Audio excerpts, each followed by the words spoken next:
Hello everyone and welcome back to my YouTube channel. तो आज मैंने दिए थे दो मॉक।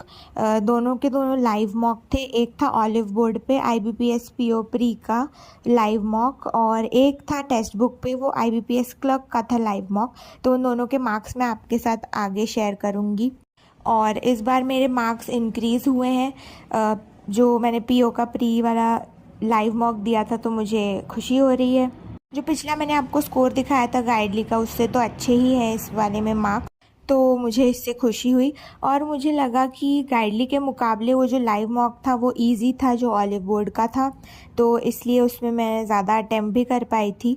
उसमें मेरे इंग्लिश वाले सेक्शन में 4 रॉन्ग हो गए थे, लेकिन रीजनिंग और मैथ में सारे एक्यूरेट थे, तो इस वजह से मेरी एक्यूरेसी भी सही थी।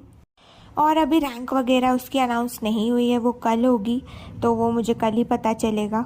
बट मार्क्स तो फ़िलहाल मुझे पता चल चुके हैं। और जो IBPS PO प्री का नहीं, जो IBPS क्लर्क का मैंने मॉक दिया था दूसरे प्लेटफॉर्म पे टेक्स्ट बुक पे, उसमें भी मेरे मार्क्स मतलब जितने आने चाहिए क्लर्क के पेपर में उतने तो नहीं आए, पर 50+ आए हैं, तो वो भी मैं आगे शेयर करूँगी। उसका पेपर भी मुझे सही लगा था। क्लर्क के पेपर में तो स्पीड बहुत ज़्यादा आपकी मैटर करती है, तो उसी की तरफ मेरा ध्यान है, स्पीड बढ़ाने का। तो आप सब देख लीजिए मेरा स्कोर जो PO प्री के लाइव मॉक में है।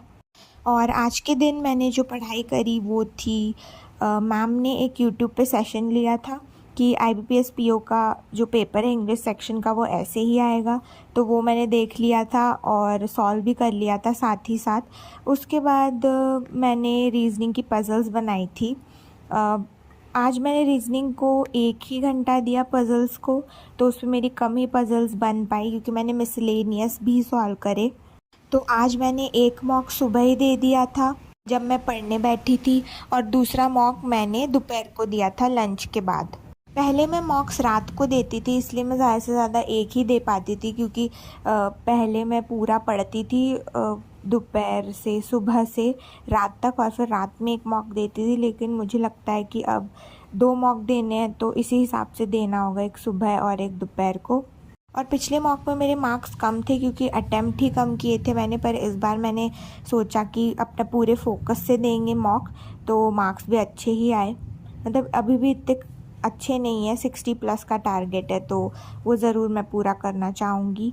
क्योंकि जब आपके मार्क्स 60+ आते हैं तब आप एक सेफ़ जोन में होते हो कि तब आप बोल सकते हो कि हाँ मेंस के पेपर में बैठेंगे, तो इसलिए मैं वही टारगेट कर रही हूँ। और 70+ हो जाए तो और ही बढ़िया है।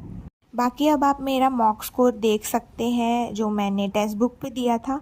इसमें मैंने 72 अटैम्प्ट किए थे, लेकिन मेरे 13 रॉन्ग थे, जो कि एक बहुत बड़ी बात है कि 13 रॉन्ग निकलना तो बहुत ज़्यादा गलत है। तो इसका एनालिसिस मैं ज़रूर करूँगी जब अवेलेबल होगा। इसके बाद मैंने थोड़ी स्पीड मैथ करी और मैथ का रिवीजन करा। अगर आपको वीडियो अच्छा लगे तो like share comment and subscribe to my YouTube channel. Bye bye.